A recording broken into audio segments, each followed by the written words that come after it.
Bertemu kembali, tim SAR gabungan menemukan bangkai KM Putri Sakinah, kapal wisata yang tenggelam di perairan Pulau Padar, Labuan Bajo, Nusa Tenggara Timur pada akhir Desember 2025 lalu.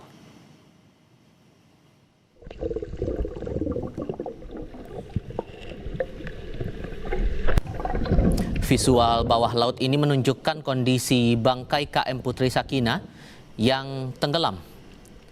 Tampak kapal sudah rusak parah. Bangkai kapal pertama kali ditemukan nelayan pada Selasa kemarin 6 Januari. Tim SAR kemudian menuju lokasi mengecek ke dalam bangkai kapal. Hasilnya, dalam bangkai kapal ini tim SAR gabungan mengevakuasi satu jenazah korban tenggelam. Diduga jenazah terperangkap dalam kapal saat kecelakaan terjadi. Jenazah yang ditemukan adalah anak dari Martin Carreras Fernando, pelatih tim B Putri Valencia.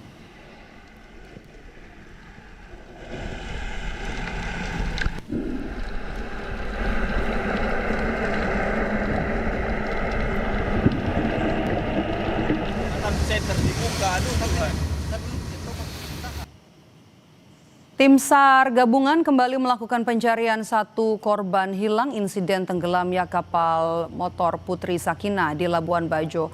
Memasuki hari ke-13 atau hari terakhir pencarian, tim SAR gabungan fokus di sekitar perairan selatan Pulau Komodo. Tinggal satu lagi korban hilang tenggelamnya kapal Putri Sakinah yang belum ditemukan tim SAR gabungan.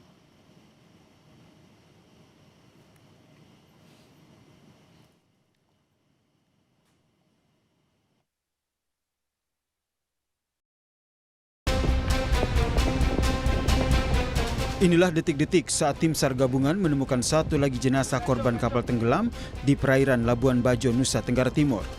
Tim SAR berhasil menemukan jenazah ini pada hari ke-10 pencarian, yaitu pada hari Minggu lalu. Korban langsung dievakuasi untuk dilakukan proses identifikasi oleh tim DVI Polres Manggarai Barat di RSUD Komodo. Dari hasil identifikasi, korban adalah Martin Carreras Fernando, pelatih tim B wanita Valencia. Betul, itu adalah salah satu dari korban yang mengalami kapal tenggelam KM Putri Sakinah 2 yang terjadi pada tanggal 26 Desember 2025. Dari hasil identifikasi yang disampaikan itu atas nama Martin Carreras Fernando, di mana jenis kelamin laki-laki dengan umur 44 tahun. Dengan temuan ini, tim SAR pun kembali memperpanjang masa operasi SAR di Labuan Bajo, Nusa Tenggara Timur selama 3 hari. Hasilnya, tim SAR gabungan pun berhasil mengevakuasi satu lagi jenazah dari dalam bangkai kapal yang ditemukan sejumlah nelayan di sekitar perairan Pulau Komodo pada Selasa sore. Hingga hari ke-13 pencarian, 3 warga negara Spanyol korban kapal tenggelam di perairan Labuan Bajo sudah ditemukan. Saat ini, tim SAR gabungan masih berusaha mencari satu lagi korban yang dinyatakan hilang. Tim Liputan, Kompas TV. Masih ada satu lagi warga negara Spanyol yang merupakan anak dari pelatih Valencia Putri yang hingga kini belum ditemukan. Bagaimana update pencariannya hingga petang ini kita tanyakan langsung kepada Gubernur NTT Melquiades Lakalena. Selamat petang Pak Gubernur dengan Maidop. Selamat petang. Oke. Ini jadi hari terakhir ya Pak, hari ke-13. Bagaimana update pencarian sampai dengan petang ini? Tadi saya masih mengecek juga teman-teman yang di lapangan. Sampai dengan tadi yang tersisa satu korban yang belum ditemukan. Tadi pencarian dilakukan sampai dengan tadi sore belum menemukan korban, dan sekarang ini lagi dilakukan rapat oleh teman-teman di lapangan. Pak Fatur sebagai komandan lapangan, kepala Basarnas, bersama dengan semua tim lagi merapatkan untuk melanjutkan rencana operasi ke depan. Bisa jadi mungkin tambah lagi mungkin 1-2 hari ke depan masih akan ada rencananya, masih ada kelanjutan operasi nanti setelah keputusan nanti dari rapat sore hari ini.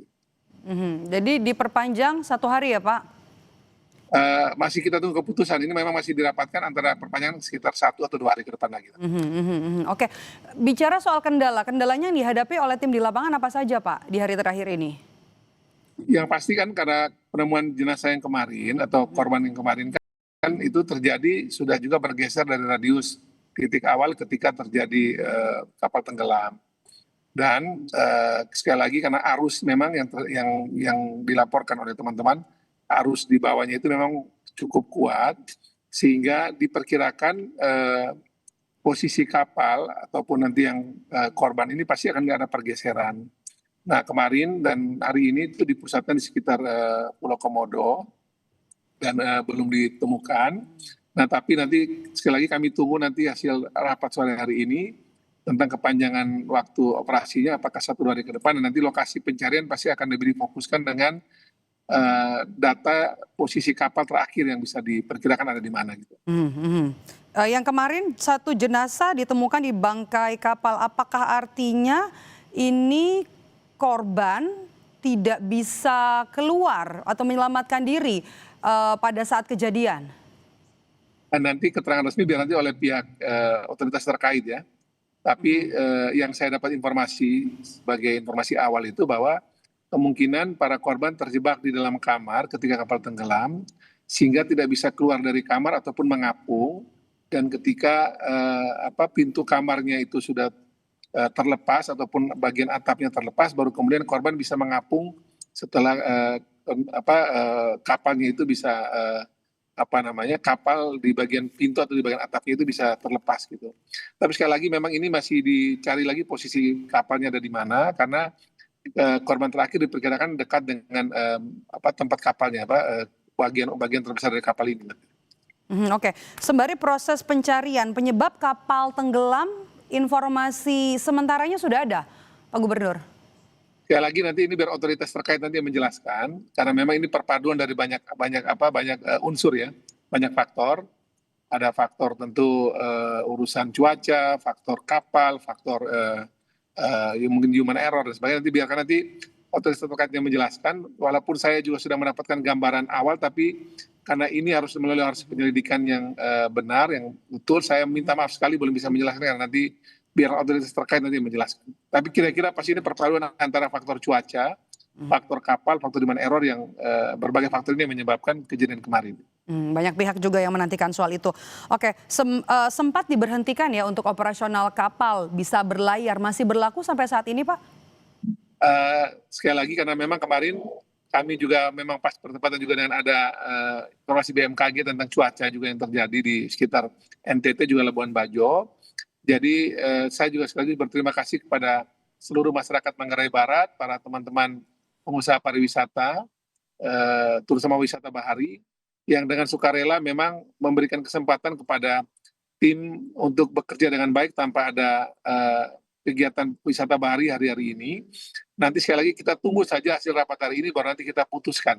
Tapi yang saya perlu apresiasi bahwa masyarakat Manggarai Barat khususnya para pelaku ataupun pengusaha pariwisata, khususnya wisata bahari, betul-betul dengan empati untuk tidak bergerak untuk ada wisata bahari sepanjang proses evakuasi ini berjalan gitu. Oke, tentu kita berharap ini sama-sama tidak terulang lagi. Apa yang kemudian regulasi yang sudah disampaikan agar wisata juga tetap bisa jadi prioritas di sana? Kalau yang bisa kami sampaikan di sini bahwa komunikasi kami dengan pemerintah pusat, setelah evakuasi nanti ini selesai, kita nanti akan ada proses evaluasi menyeluruh untuk mengecek kembali bagaimana pariwisata di Labuan Bajo, Manggarai Barat, itu khususnya secara umum nanti untuk di Nusa Tenggara Timur, kami pastikan berarti wisatanya itu harus aman, nyaman, dan betul-betul aspek keselamatan harus terjaga dengan baik. Dari peristiwa ini kami sudah mendengar banyak sekali catatan terkait banyak hal harus dibenahi ke depan. Tapi sekali lagi kami fokus dulu evakuasi korban terakhir ini. Nanti setelah korban terakhir ini ditemukan atau nanti operasi evakuasi dinyatakan selesai oleh otoritas terkait, baru setelah itu kita akan menyiapkan proses evaluasi menyeluruh terhadap semua yang menjadi catatan kelam dari peristiwa ini maupun juga apa harus dibenahi dari wisata di Labuan Bajo di Manggarai Barat. Oke, terima kasih Pak Gubernur sudah memberikan informasi kepada kami, Melkiades Lakalena, Gubernur Nusa Tenggara Timur. Sehat selalu Pak.